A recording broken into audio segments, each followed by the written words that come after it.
अस्सलाम वालेकुम स्टूडेंट्स। इस वीडियो में हमने गैसियस स्टेरिलाइजेशन के बारे में पढ़ना है कि गैसियस स्टेरिलाइजेशन है क्या और ये क्यों करना पड़ी हमें। ठीक है, गैसियस स्टेरिलाइजेशन में हम गैसेस को यूज़ करते हैं स्टेरिलाइजेशन पर्पस के लिए। ठीक है, इसकी ज़रूरत क्यों पड़ी? हीट सेंसिटिव सब्सटेंसेस जो थे, जो हीट जैसे हम ड्राई हीट देते थे तो या तो वो डीनेचर हो जाते थे, या फिर जो थे अगर प्लास्टिक टाइप मटेरियल है तो वो जो है वो पिघल जाएगा। सो दैट इज़ वाई हमने उनको जो है स्टेरिलाइज करने के लिए गैसियस स्टेरिलाइजेशन का एक नया जो है कॉन्सेप्ट दिया। ठीक है, इसके अलावा इन क्लोज एरिया की स्टेरिलाइजेशन के लिए, ठीक है, जो गैसियस फ्यूम्स होते हैं वो एयर में फैल जाते हैं, हर जगह पहुंच जाते हैं। तो इन क्लोज एरिया की स्टेरिलाइजेशन इससे जो है वो जल्दी और बेहतर हो सकती है। ज़्यादा एफर्ट नहीं लगानी पड़ेगी कि हमें दीवारों पे चढ़ चढ़ के जो है वो केमिकल्स सेपरेट करने पड़े, ऐसा नहीं है। Air act as a medium, so air की वजह से जो है इन क्लोज एरिया की स्टेरिलाइजेशन हो जाएगी, एयर मीडियम होने की वजह से। ठीक है, अगर अपरेटस की बात करें तो उसके अंदर हमारे पास ब्लड ट्रांसफ्यूजन अपरेटस है, कैथेटराइजेशन है, प्लास्टिक पिपेट्स हैं, क्लॉथ और कॉटन वगैरह यूज़ होते हैं। मेन बात यह है कि एजेंट्स कौन से यूज़ होते हैं गैसियस स्टेरिलाइजेशन में। गैसियस स्टेरिलाइजेशन में एक होता है फॉर्मेल्डिहाइड। फॉर्मेल्डिहाइड हमने पीछे भी पढ़ा एल्डिहाइड में, जिसमें मैंने आपको बताया था कि फॉर्मेल्डिहाइड एलिवेटेड टेम्परेचर और हाई कंसनट्रेशन में वो गैसियस फॉर्म में एग्जिस्ट करता है। उसकी गैस फॉर्म हाई टेम्परेचर और हाई कंसनट्रेशन में होती है, लेकिन जैसे ही वो रूम टेम्परेचर पे आता है तो वो पैराएल्डिहाइड में कन्वर्ट हो जाता है। पैराएल्डिहाइड उसका पॉलीमर था जो कि सॉलिड फॉर्म में था। ठीक है, सॉलिड हो जाता है। ठीक है, फॉर्मेल्डिहाइड गैसियस फॉर्म में गैसियस स्टेरिलाइजेशन के लिए यूज़ होती है। Next is the ethylene oxide. Ethylene oxide जो है वो भी यूज़ होता है। एक है बीटा प्रोपियोलैक्टोन और एक और है, उसको कहते हैं chloride, chlorine dioxide, chlorine dioxide. ठीक है, तो ये चार चीज़ें, फॉर्मेल्डिहाइड, इथाइलिन ऑक्साइड, बीटा प्रोपियोलैक्टोन और क्लोरीन डाइऑक्साइड। ठीक है, अब बारी बारी हम इनको पढ़ते हैं। फॉर्मेल्डिहाइड मैंने आपको पहले ही बता दिया प्रीवियस वीडियो में। अब हमने पढ़ना है कि इथाइलिन ऑक्साइड क्या है और ये कैसे वर्क करता है। ठीक है, अच्छा जी, इथाइलिन ऑक्साइड का अगर हम स्ट्रक्चर देखें तो वो इस तरह से होता है कुछ। ये इथाइलिन ऑक्साइड का स्ट्रक्चर है। ये मैंने बॉन्ड जल्दी जल्दी में ख़राब कर दिए। ठीक है, ये है इथाइलिन ऑक्साइड का स्ट्रक्चर, या हम इसको ऐसे भी बना लेते हैं। सही है, तो इथाइलिन ऑक्साइड जो है ये मोस्ट इफ़ेक्टिव एजेंट है, स्टेरिलाइजिंग एजेंट है, और ये लिक्विड है एट 10.8 डिग्री सेल्सियस और रूम टेम्परेचर पे ये वेपर्स में होता है। ठीक है, फॉर्मेल्डिहाइड रूम टेम्परेचर पे सॉलिड फॉर्म में है, इथाइलिन ऑक्साइड वेपर फॉर्म में है, और इथाइलिन ऑक्साइड लिक्विड किस फॉर्म में है? 10.8 डिग्री पे। ठीक है, एक इसकी प्रॉपर्टी ये है, पहले इसका मैकेनिज्म ऑफ एक्शन पढ़ते हैं कि मैकेनिज्म ऑफ एक्शन क्या है, ये क्या करता है। इथाइलिन ऑक्साइड जो है ना, जो सेल्स के अंदर एंजाइम्स होते हैं या वायरस के अंदर कोई एंजाइम है जिसके पास एसएच ग्रुप है, थायो ग्रुप है, ये उन एंजाइम के ऊपर जो है जाके एक्ट करता है, उन एंजाइम के साथ बॉन्डिंग करता है, रिएक्शन करता है। कैसे? इस तरह से जो है एंजाइम के साथ रिएक्शन करके जो है यहाँ से एच रिमूव हो जाता है, और ये इथाइलिन ऑक्साइड जो है ना डीसाइक्लाइज होकर साइक्लिक फॉर्म में इस तरह से उसके साथ बाइंड कर देता है, एंजाइम की फंक्शनैलिटी कम कर देता है। ठीक है, उसको चेंज कर देता है। तो जब एंजाइम्स वर्क नहीं करेंगे तो मेटाबॉलिज्म नहीं होगा, एनर्जी प्रोड्यूस नहीं होगी, तो इवेंचुअली सेल डेथ हो जाती है। ठीक है, तो ये जो प्रोसेस है कि एक नॉर्मल एंजाइम के साथ ये अल्काइल ग्रुप लगा दिया तो इसको कहते हैं अल्काइलेशन। ठीक है, तो मेन बात हुई कि ये अल्काइलेशन करता है। क्या करता है? अल्काइलेशन कर रहा है इथाइलिन ऑक्साइड थायो ग्रुप कंटेनिंग एंजाइम की। इसकी प्रॉपर्टीज़ की अगर थोड़ी सी बात करें कि प्रॉपर्टीज़ इसके अंदर है क्या है, प्रॉपर्टीज़ क्या है इसकी, तो ये जो है ना हाईली फ्लेमेबल है, फ्लेमेबल बहुत ज़्यादा लो कंसंट्रेशन पे भी। ठीक है, अगर हमने थोड़ी सी कंसंट्रेशन भी ली हुई है ना तो ये बहुत ज़्यादा फ्लेमेबल है। ठीक है, ससेप्टिबल है कि इसको फ्लेम लग जाएगा। तो इसके अलावा एक और बात इसकी अच्छी प्रॉपर्टी कि इसकी पेनिट्रेशन पावर अच्छी है। ठीक है, इसकी पेनिट्रेशन पावर अच्छी है।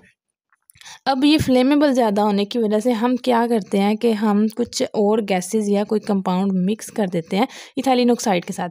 तो ये फ्रीऑन या कार्बन डाइऑक्साइड ये हम इथाइलिन ऑक्साइड के साथ ऐड कर देते हैं, तो हमारे पास जो है इथाइलिन ऑक्साइड की एक्टिविटी सेम रहती है, एक्टिविटी इसकी सेम रहती है, लेकिन इसकी जो ये फ्लेमेबिलिटी वाली पावर है ना ये थोड़ी सी कम हो जाती है। ठीक है, ये कम हो जाती है, ये नॉन फ्लेमेबल या इनर्ट हो जाता है। ये कंपाउंड इसकी एक्टिविटी अल्टर नहीं कर रहे, जस्ट इसकी प्रॉपर्टी ऑफ फ्लेमेबिलिटी वाली प्रॉपर्टी को चेंज कर रहे हैं। इसके अलावा इसकी एक प्रॉपर्टी है कि बहुत टॉक्सिक है। तो टॉक्सिक अगर हमने कार्बन डाइऑक्साइड और फ्रीऑन भी साथ मिक्स कर दिए हैं तो सिर्फ फ्लेमेबिलिटी को इफेक्ट करते हैं, टॉक्सिसिटी को नहीं। फिर भी ये टॉक्सिक ही रहता है इथाइलिन ऑक्साइड। सो ये स्किन बर्न वगैरह कर सकता है, आइज़ के अंदर जो है वो बर्न कर सकता है, उन्हें इरिटेशन कर सकता है। तो ये इस तरह से टॉक्सिक भी है। अच्छा जी, नेक्स्ट जो है वो हमारे पास कि इसका क्या है इथाइलिन ऑक्साइड का फंक्शन। तो ये स्पोरिसिडल है, ठीक है। स्पोरिसिडल है, बैक्टीरियसिडल है, बैक्टीरियोस्टेटिक है, फंगिसिडल है, विरिसिडल है।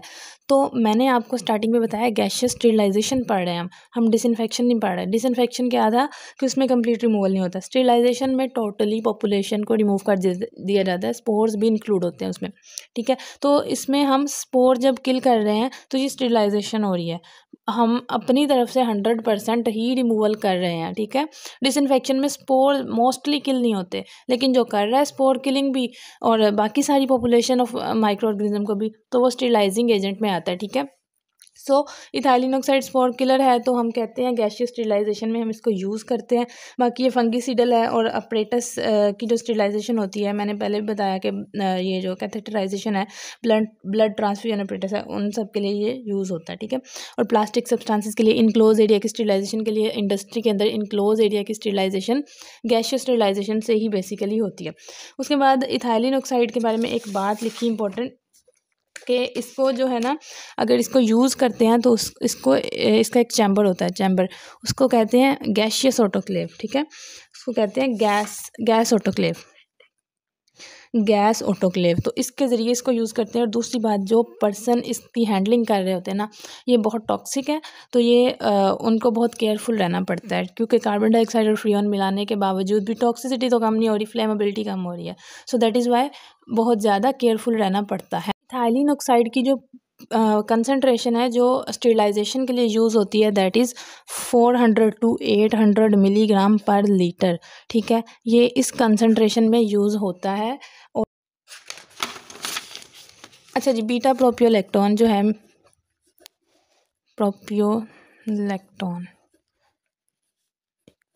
बीटा प्रोपियोलैक्टोन का अगर हम स्ट्रक्चर देखें तो वो इस तरह से होता है, ठीक है। ये है स्ट्रक्चर बीटा प्रोपियोलैक्टोन का।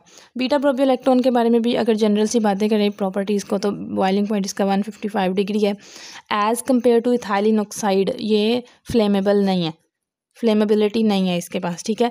लेकिन इसकी लिमिटेशंस क्या हैं कि ये एक वेजिकेंट है। वेजिकेंट कौन सा सब्सटेंस होता है जो वेजिकेशन कराता है स्किन के ऊपर, लाइक जैसे हम कहते हैं कि छाले पड़ जाना, तो इस तरह से ये स्किन को ना डैमेज करता है। पानी वाले जैसे छाले होते हैं ना, वैसे वेजिकेशन करा देता है, उसको वेजिकेशन कहते हैं। इसके बाद है लैक्रीमेशन कराता है, लैक्रीमेटर है। तो लैक्रीमेशन का आपको पता ही होगा कि ये लैक्रीमेशन जो है वो टीयर्स को कहते हैं, ठीक है। टीयर जब ज़्यादा बन रहे हों और उसको कहते हैं लैक्रीमेशन, ठीक है। तो इनका टीयर्स से होता है कि टीयर्स ज़्यादा प्रोड्यूस हो रहा है। उसके अलावा इसकी एक जो प्रॉपर्टी है जो हमारे लिए बिल्कुल भी ज़्यादा ख़ास नहीं है, दैट इज़ पेनिट्रेटिंग पावर कम है इसकी, ठीक है। ये हमारे लिए अच्छी प्रॉपर्टी थी, इसकी वर्किंग प्रॉपर्टी, लेकिन इसकी पेनिट्रेशन पावर कम है। फ्लेमेबल नहीं है लेकिन पेनिट्रेशन पावर कम है, ठीक है। और दूसरी बात, ये कार्सिनोजेनिक है, ठीक है। ये फ्लेमेबल नहीं है, इसकी पेनिट्रेशन पावर कम है, वेजिकेंट है, लैक्रीमेटर है, कार्सिनोजेनिक है। सो इन 3 प्रॉपर्टीज़ की वजह से ख़ास तौर पे ये कम यूज़ होता है, ठीक है, क्योंकि ये डैमेजिंग फैक्टर्स हैं। इसके अलावा इसकी जो कंसनट्रेशन यूज़ होती है वो 2 to 5 मिलीग्राम पर लीटर यूज़ होती है बीटा प्रोपियोलैक्टोन की। ये था सिर्फ बीटा प्रोपियोलैक्टोन के बारे में कि क्या है कि वो फ्लेमेबल नहीं है, पावर भी उसकी कम है, पेनिट्रेशन पावर, लैक्रीमेटर है, डैमेजिंग इफेक्ट ज़्यादा है ना, डेलिटेरियस इफेक्ट, वेजिकेंट है और नेक्स्ट है क्लोरीन डाइऑक्साइड हमारे पास। क्लोरीन डाइऑक्साइड, तो इसका अगर स्ट्रक्चर मैं बनाऊँ तो कुछ इस तरह से होता है स्ट्रक्चर, ठीक है। ये इसकी प्रॉपर्टीज़ जो है सिमिलर है क्लोरीन गैस से और सोडियम हाइपोक्लोराइड, क्योंकि ये क्लोरीन ही का तो डेरिवेटिव है, ठीक है। सो इसकी प्रॉपर्टीज़ क्लोरीन गैस जैसी हैं कुछ और सोडियम हाइपोक्लोराइड्स की तरह की हैं, ठीक है, हाइपोक्लोराइड्स की तरह की। अब ये कार्सिनोजेनिक नहीं है। बीटा प्रोपियोलैक्टोन के कंपैरिजन में कलोरीन डाइऑक्साइड कार्सिनोजेनिक नहीं है और इथाइलिन ऑक्साइड के कंपैरिजन में नॉन टॉक्सिक है ये, ठीक है। इथाइलिन ऑक्साइड ये था कि जो पर्सन हैंडलिंग कर रहे हैं उनके लिए ज़्यादा ससेप्टेबिलिटी है कि उन पे ज़्यादा इसका इफेक्ट हो, टॉक्सिसिटी हो। सो कलोरीन डाइऑक्साइड टॉक्सिक भी नहीं है, बहुत ज़्यादा टॉक्सिक नहीं है, टॉक्सिसिटी थोड़ी बहुत होगी लेकिन बहुत ज़्यादा टॉक्सिक नहीं है और कार्सिनोजेनिक नहीं है, ठीक है। हम कहते हैं लेस टॉक्सिसिटी, ठीक है, ये टर्म सही रहेगी। उसके अलावा ये स्पोर किलर है, स्पोर की किलिंग करता है। और दूसरी बात, इसकी अब जो लिमिटेशन है, लिमिटेशन ये है कि ये स्किन बर्न कर सकता है, स्किन बर्न कर सकता है और आइज़ के साथ जब इन कांटेक्ट आता है तो इरिटेशन और बर्निंग करता है, ठीक है। ये इसकी लिमिटेशन हैं और इनकी वजह से यूज़ नहीं होता, ज़्यादा यूज़ नहीं होता है। ज़्यादातर वैसे भी इथाइलिन ऑक्साइड ही यूज़ होता है, ठीक है, या फॉर्मालिन होता है, फॉर्माल्डिहाइड।